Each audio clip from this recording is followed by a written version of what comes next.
I'm going to be reading a section from my book, and in this section, I've just gone through a particularly bad time, and I've experienced a universal experience that I call the FTR, or the failed transitional romance. You know, I worked for the government, I was into acronyms. My name is Beth Baptiste. I live in Laramie, Wyoming, and I won a Wyoming Arts Council Literary Fellowship this year for 2014. I write creative nonfiction and usually memoir. I've dabbled in fiction somewhat, and I hope to go back to it someday, but my primary work right now is memoir, and the book that I've just published is memoir. The title is Altitude Adjustment: A Quest for Love, Home, and Meaning in the Tetons. My book is about following my lifelong dream to live and work in the Rocky Mountains. I'm originally from the East Coast, and I've had this dream for as long as I can remember. And I have a background in wildlife biology, so I got a job at Grand Teton National Park as a wildlife biologist, and the book kind of chronicles my work there, and also the lessons that I learned from nature and wildlife, because I find nature and wildlife very inspiring. As a reader myself, I far prefer to read memoir written by average people than by famous people, because I can identify with them more. I think that the average person does have a story to tell, and I've found that out with my book. I've gotten several emails through my website from women all over the country saying that they went through a similar situation, they fell in love with the West, and they moved out here. And so I think I'm identifying with people, and they feel moved by my work, and that's why I write, is to move and inspire people. To artists, and particularly writers, I believe, the Wyoming Arts Council Fellowship is kind of like a holy grail, and that we all kind of aspire to win a fellowship one day, and I applied for it many years and finally won it this year.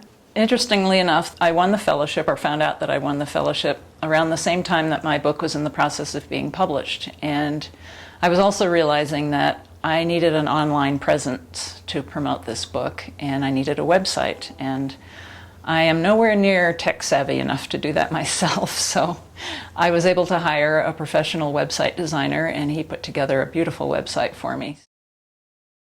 Writing can be a very lonely endeavor. We often wonder why we keep at it for years and years and years. We keep writing and sending things out for publication, and we have more rejections than you can imagine. So getting support from the Wyoming Arts Council, both financial and literary support, has been amazingly productive for me, and I'm so grateful to the Arts Council for this fellowship, because for one thing, it enables me to get this really nice website, but also just the support. It gives you this validation that your work is worthwhile, and it makes me keep wanting to do it, because so many times I wanted to just give up. So I'm really grateful to the Arts Council for not letting me give up, just giving me that little push to keep at it. In this passage, my friend and co-worker Rachel and I are going to Half Moon Lake, which is in the northern part of Grand Teton National Park, because someone had spotted a trumpeter swan there, and we were going to go see if we could find it. Well, we never found the swan, but what we did find was remarkable. The sun is strong, warming the air to t-shirt temperature. We wade through scratchy sagebrush. As we approach the expanse of dry, cracked mud encircling the lake, I grab Rachel's arm and point. Look at that! The ground ahead undulates and writhes with hopping dark spots. Locusts? Mormon crickets? We creep closer.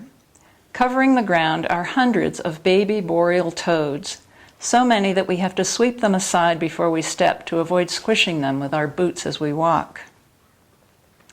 Rachel and I are awestruck as we stand breathless in the midst of this poppling carpet, succumbing to the universal human need to claim some wild, sweet treasure as ours for a time.